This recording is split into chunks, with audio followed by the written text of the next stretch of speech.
시청자 여러분 안녕하십니까. 이제 7월 5일 차정을 넘겨서 새벽 12시 반이 넘었습니다. 지금부터 전옥현 안보정론 심야 방송을 시작하겠습니다.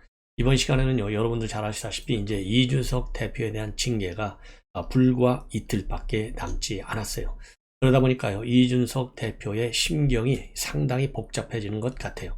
그야말로 입을 열지 않으면, 또 SNS에 뭐 글을 쓰지 않으면 이 이준석 대표는 뭐 잠이 안 오고 일을 못할 그런 사람 아니겠습니까? 그런데 지난 6월 27일부터 7월 4일 어제까지요. 지금 8일째 침묵을 지키고 있습니다. 그래서 언론에서는요.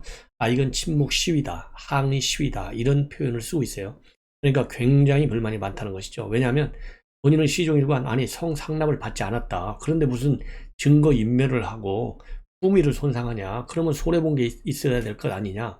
당 지지율이 떨어졌다거나 아니면 대선에서 실패했다거나 지방선거에서 실패했다거나 뭔가 수령화시켜야 되는데 그런 게 하나도 없는데 도대체 품위를 실추했다는 게 무슨 말이냐? 증거를 대라. 이게 하나 주장이고요. 그 다음에는 윤리위가 무슨 이 팩트를 정확하게 강제 수사할 수 있는 권능도 없고 그러면 그냥 여론몰이식으로 갈 수밖에 없는데 지금 경찰이 7달째 수사하고 있는데 경찰도 결론을 못 내리고 있는 거 아니냐? 그런데 어설프게 어떻게 윤리위가 결론을 내리겠다는 거냐? 이거 받아들일 수 없다. 그러니까 윤리의 심의를 하는 것을 전면 공개하라. 이렇게 주장하고 있고요. 그래서 이제 지난번에는 윤리위에 불려 나가지 않았는데 7일 날은 이제 가서 소명을 하게 되어 있어요. 자, 이러는 가운데 이준석 대표의 발언보다는 뭔가 이준석 발언에 신뢰성이 별로 없다라고 하는 이러한 상황의 극적인 변화가 뭐냐면 지난 6월 30일 날 김성진 아이카이스트 대표 성상납을 했다고 주장한 이 폭로한 장본인이 말이죠. 경찰이 조사를 받았는데요. 여기에서 여러 가지 정황적이고 결정적인 물건까지도 있다. 이렇게 밝혀졌어요. 문자 메시지라든가 돈을 계산한 카드라든가 내역 이런 것들 그리고 이 당시 운전한 사람들 등등 이러한 구체적인 정황이 나와서 이 김소연 변호사도 빼박 증거가 있다. 이거 이 검찰에서 기소하는데 거의 어려움이 없다. 아주 기소가 쉬운 일이다. 그래서 2013년도 7월 11일 날하고 8월 15일 날 두 번 상납을 받았는데 2016년까지 이어졌다. 그래서 접대가 총 20번이고 그 중에 성접대가 2번이다. 이렇게 아주 구체적으로 나왔어요. 그런데 바로 어제죠. 날짜상으로 7월 4일 날 경찰에서 발표를 지난번에 조사를 제대로 완벽하게 할 수 없었다. 왜냐하면 시간이 제한되어 있다. 6시까지로. 그래서 7월 5일이죠. 바로 오늘 김성진 대표를 추가로 소환 조사한다. 이렇게 상황이 전개되다 보니까 우리 시민 여러분들도 저도 말이죠. 이준석 대표 성상납할 개연성이 굉장히 세구나. 이거 피하기가 어렵겠구나. 이렇게 지금 여론이 돌아서고 있어요. 그러다 보니까 최근에 일부 여론조사에서도 보면은요. 이준석은 징계해야 된다. 이게 50% 중반대 이르고 있고 그리고 징계하면 안 된다라고 하는 비율은요. 20%도 채 안 돼요. 한 17%. 그래서 3배가 더 많이 징계해야 된다.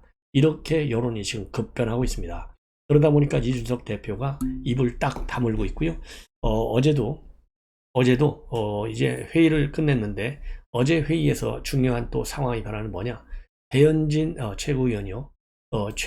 이 최고의 보이콧을 선언했어요. 이준석 대표 한마디도 안 하고 그냥 회의만 끝나고 나갔습니다. 자, 이 나가면서 말이죠. 한 말씀 해달라. 이렇게 얘기하니까 아니 왜 이 소리 빼놓고는 일체 아무 말도 안 했어요.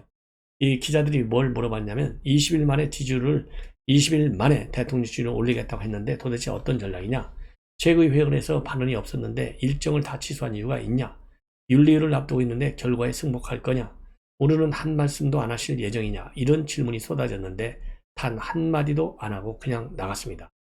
그리고 이 SNS 활동 여론전을 주도해 왔는데 지난 7월 1일 날 이 전장현 관련 메시지를 올린 후에 바로 6월 30일이죠.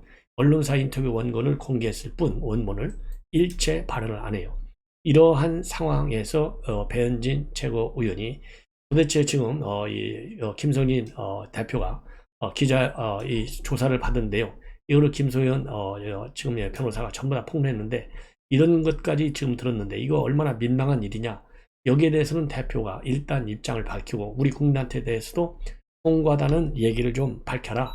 그렇지 않고 아무 일도 없었던 것처럼 내가 최고위에 나간다는 것은 있을 수가 없다. 최고위에 참석을 하지 않겠다. 굉장히 참 혼란스럽다 당이. 이렇게 입장을 밝히고 이 명확한 소명이나 해명이 없는 상태에서는 테이블에 앉을 수가 없다. 이렇게 해서 직격탄을 날려버렸어요.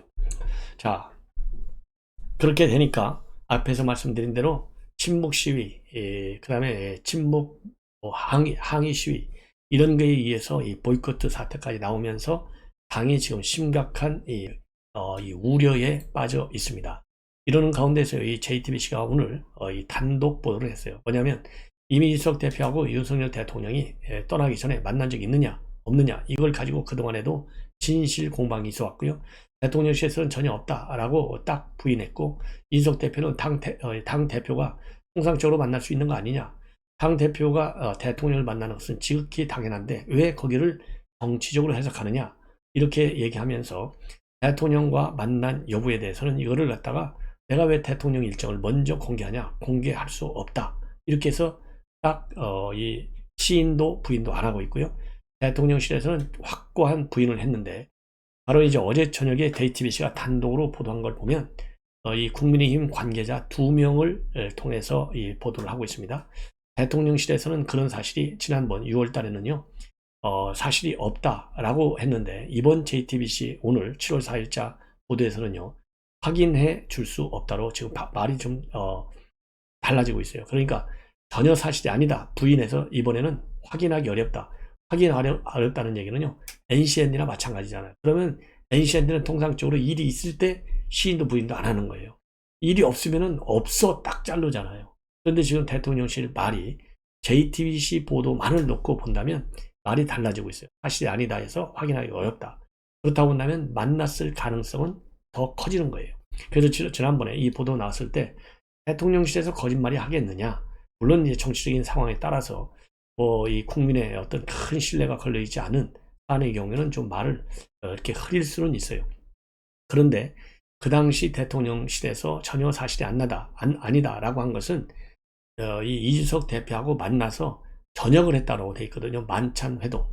그래서 만찬회동은 안 했고 그냥 만날 수는 있는 것 아니겠느냐라고 저도 조심스럽게 예측을 한 바 있는데, 오늘 JTBC 보도를 보면요 만난 건 맞다 이렇게 되어 있어요. 지난달 독대했다 이렇게 JTBC가 단정 보도를 하고 있고, 그 출처로는요 국민의힘 관계자 2명을 인용하고 있습니다. 자, 그러다 보니까요 이 대통령이 여기에 어느 정도 입장을 얘기했는지가 궁금할 거 아니에요. 그런데 JTBC 보도 내용을 보면 어떻게 되어 있냐면 만났는데 일반 정책과 관련된 얘기를 나눴고, 그리고 호남과 관련된 얘기를 나눴을 뿐이지 윤리와 관련된 얘기는 일체 하지 않았다 이렇게 딱 선을 긋고 있어요. 그런데 윤석열 대통령도 여러분들 잘 아시다시피 이 도어스태핑 발언에서 당무에 관해서 그런 갈등과 관계에서는 당에서 얘기하는 거지 대통령은 개입하지 않는 거다 이렇게 똑부러지게 얘기를 했거든요. 자, 그러다 보니까 이 현 상황에서는요 대통령이 직접 이 비공개적으로라도 이렇게 얘기하기는 굉장히 어렵고, 다만 이번에 박성민 이준석 대표의 비서실장이 사퇴를 했잖아요. 자, 그런데 박성민 비서실장이 비서실장을 가게 된 것이 윤석열 대통령이 좀 가서 도와줘라 이렇게 지시를 해서 간 거예요. 그러면 대통령의 지시로 인해서 갔는데 그 자리를 나올 때 대통령의 의중을 물어보지 않고 그냥 사표냈겠느냐, 그렇게 생각하는 사람은 별로 없을 거예요. 모든 게 상식적으로 판단될 거 아니겠습니까? 이걸 보면 직간접적으로 내가 이런 지금 상황인데, 그러니까 지금 언론 보도를 보면 친윤들 윤핵관으로부터 너 뭐 하고 있는 거야? 너 역할도 못 하고 있잖아 이렇게 질책을 받았다는 거 아니에요? 그래서 내가 그럴 바에는 그냥 사표하겠다 했다는 건데, 여기에도 직간접적으로 대통령의 의중을 자연스럽게 이런저런 방법으로 가지는 다음에 사표를 냈을 거 아니냐. 그래서 박성민 사표는 윤심이 얹혀져 있다 이렇게 보는 게 다수설로 되어 있어요. 이러한 복잡한 상황 때문에 이준석 대표가 지금 침묵 시위를 일관하고 있는데요. 이 침묵 시위는 이제 오늘 날이 새면 깨지는 걸로 봅니다.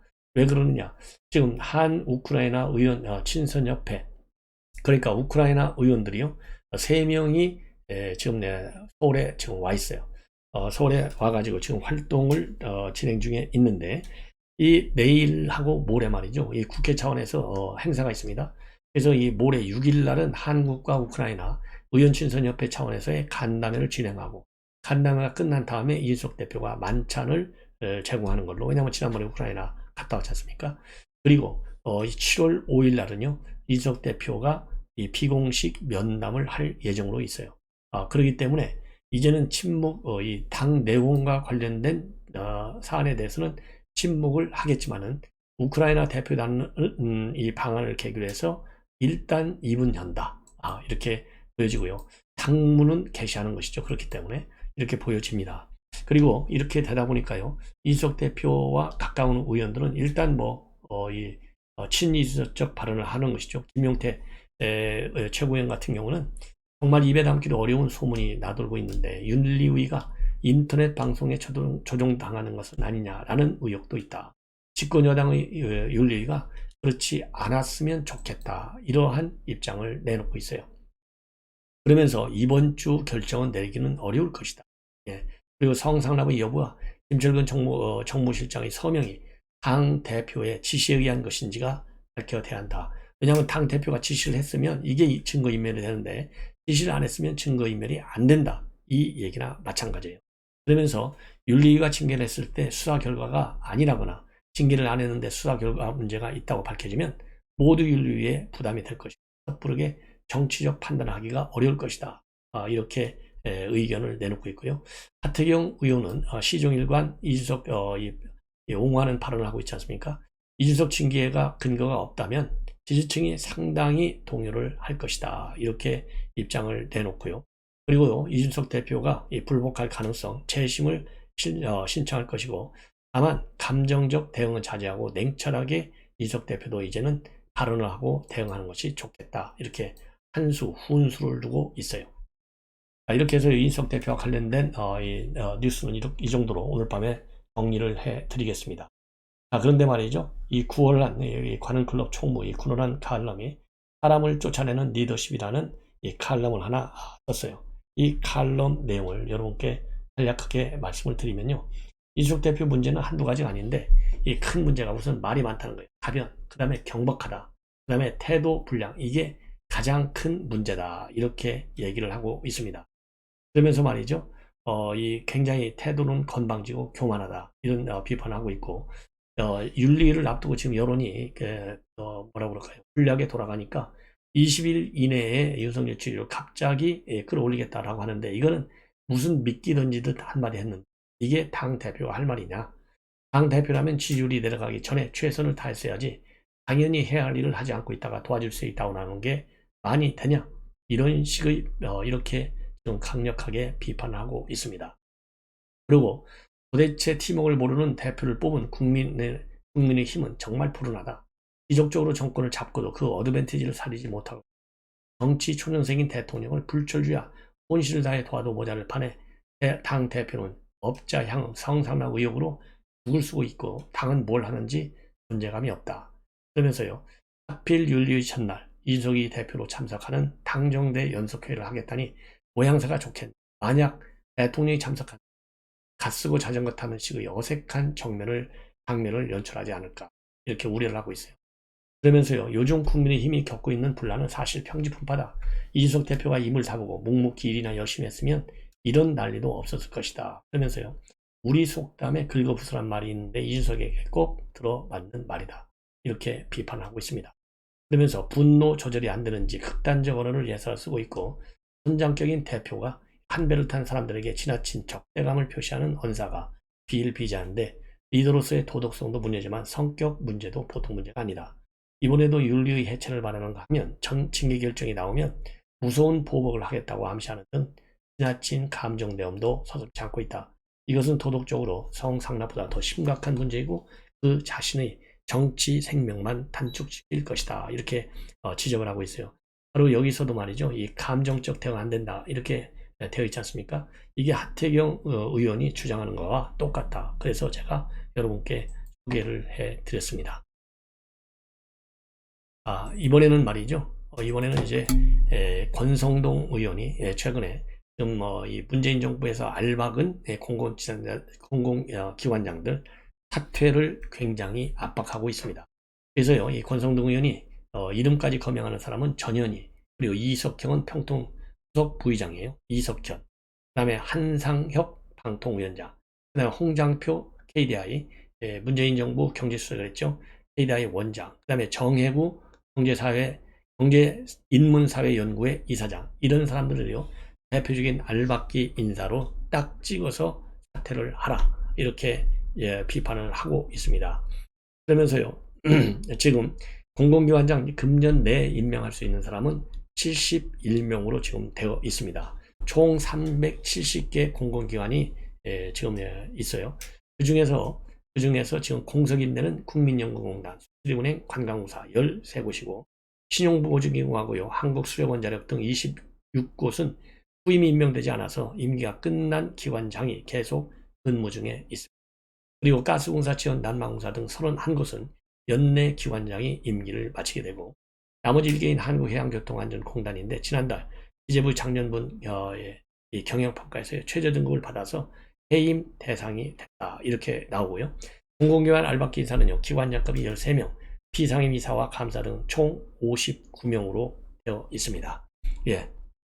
그리고요 지금 권선동 원내대표가 조금 전에 페북에 글을 올려서 여가부가 왜 폐지되어야 하느냐, 예컨대 말이죠, 지금 여가부에서 청년 성평등 문화 추진단 사업을 추진하고 있는가 봐요. 그래서 2019년부터 청소년들을 대상으로 해서 젠더 갈등 해소를 위해서 콘텐츠를 제작하고 또 인식 개선을 돕는 활동을 하는데 최대 600만 원 규모의 지원금을 주는 사업이라고 합니다.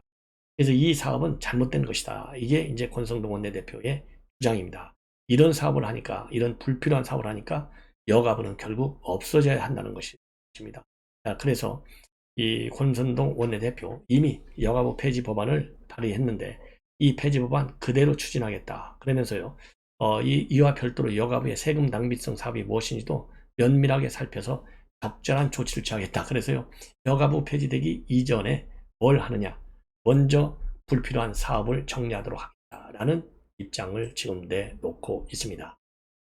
그리고 말이죠, 지금 이제 하태경 의원이 지금 이 해수 공무원의 피살 관련된 TF 위원장을 하고 있는데요.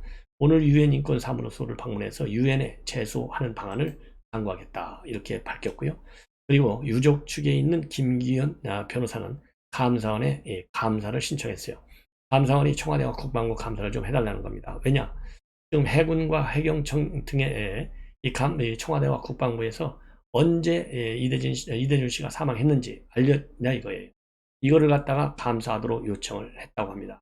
왜냐면은요 9월 22일 날 3시 30분경에 북한에서 발견된 사실, 그리고 저녁 9시 40분에 사망한 사실을 청와대하고 국방부가 인지를 했는데 그 즉시 이것을 갖다가 수색 함선과 헬기에게 전파하지 않은 것 같다는 겁니다. 그래서 이 내용을 감사를 해달라. 그래서 감사는요 이미 국방부 해경을 두고 감사가 진행되고 있는데 이러한 유족 측의 특별 요청을 감안해서 감사의 강도와 폭을 넓힐 것 같습니다. 이번에는 마지막으로요, 이 검찰 이제 인사 물갈이가 다 끝났잖아요. 이 물갈이가 끝난 검찰이 말이죠, 이재명과 문재인 정권에 관련된 의혹 사건들을 본격적으로 수사하는 체제를 갖췄기 때문에 본격적으로 이제 칼을 들이댈 것이다 라는 이런 보도가 지금 나오고 있어요. 그래서 서울중앙지검이 이제 가장 중요하잖아요. 대장동 비리의 책임 이 검사는 고영군 4차장 검사 아래 강백신 부장검사가 있는데 이 강백신 부장검사가 반부패 3부입니다. 여기에서 대대적으로 이제 수사할 건데 대장동 배임 의혹부터 살핍니다. 그래서 배임 걸리면요 이거 뭐 완전히 영창 가지 않을 수가 없어요. 그 다음에 또 이 서울중앙지검에서는요 이거는 이제 뭐 형사 파트 얘기고요. 공공수사 일부에서도 뭘 수사하느냐, 바로 지금 전에 말씀드린 해수 공무원 피살 사건, 이거를 제대로 이제 수사를 할 예정으로 있다. 그래서 특히 이 문재인 청와대, 국가안보실 민정수석, 국방부 해경 이런 대상 기관이 많고 이 사안이 엄중하기 때문에 특별수사팀을 꾸려질 가능성이 상당히 크다, 이렇게 보고 있습니다. 그리고 공공수사 2부에서는요 여가부 조금 전에 말씀드린 이 대선 공약 개발 의혹, 이 사건을 수사합니다. 그리고요 지금 이제 이 동부지검에서는요 산업부 블랙리스트 사건을 수사하는데 동부지검장이 임관혁 지검장으로 바뀌었고, 그리고 이 산업부 블랙리스트 사건을 수사하게 되는 부장검사에는요 서현욱 이 동부지검 6부장이 새롭게 왔는데 이 임관혁과 서현욱도 전부 특수통 베테랑이다. 예, 이렇게 되어 있습니다. 그래서 이 동부지검에서는 포항 수사를 통해서 백운규 장관에 대한 구속영장 재청구를 신중히 검토하고 있다. 재청구 쪽으로 가야 되지 않겠습니까? 이런 지금 보도가 나오고 있고요. 그 다음에 이제 수원지검에서는 이 변호사비 대납 의혹, 그 다음에 이제 쌍방울이 변호사비 대납 12, 20억짜리 발행해줬잖아요. 그래서 이 문제를 수원지검에서 쪽으로 수사하고, 대전지검에서는요, 월성원전 이 폐쇄 사건과 관련해서 이 대전지검장 이진동 대전지검장도 직무 관련 비리는 끝까지 엄단하겠다라고 밝혔기 때문에 백운규 장관의 배임 교사 혐의에 대해서 수사를 이 확대할 가능성이 매우 큰 것이 아니냐. 그래서요, 이 백운규 배임, 이재명 배임, 그 다음에 백운규 배임이면요, 문재인 대통령도 배임. 그래서 이 배임 혐의를 걸면요, 이거 뭐 구속되는 것뿐만 아니라 재산도 다 날리게 돼요. 그래서 이 사람들의 이 운명이 정말 초있게 들어간 것이 아닌가 이렇게 생각이 들어요. 왜냐하면 9월달 이전에 9월 검사안박법이 시행되거든요. 그래서 여기에서 상당한 결과를 내놓아야 하는 그런 부담이 있지 않겠습니까? 그래서 우리가 이 중앙지검과 수원지검, 동부지검 여기에서 이루어지는 이 수사 내용, 시청자 여러분들께요, 제가 시시각각으로 계속해서 보도를 해드릴 예정으로 있습니다. 시청자 여러분들께서요, 제 알람을 설정해서 많이 시청해 주시면 대단히 고맙겠습니다.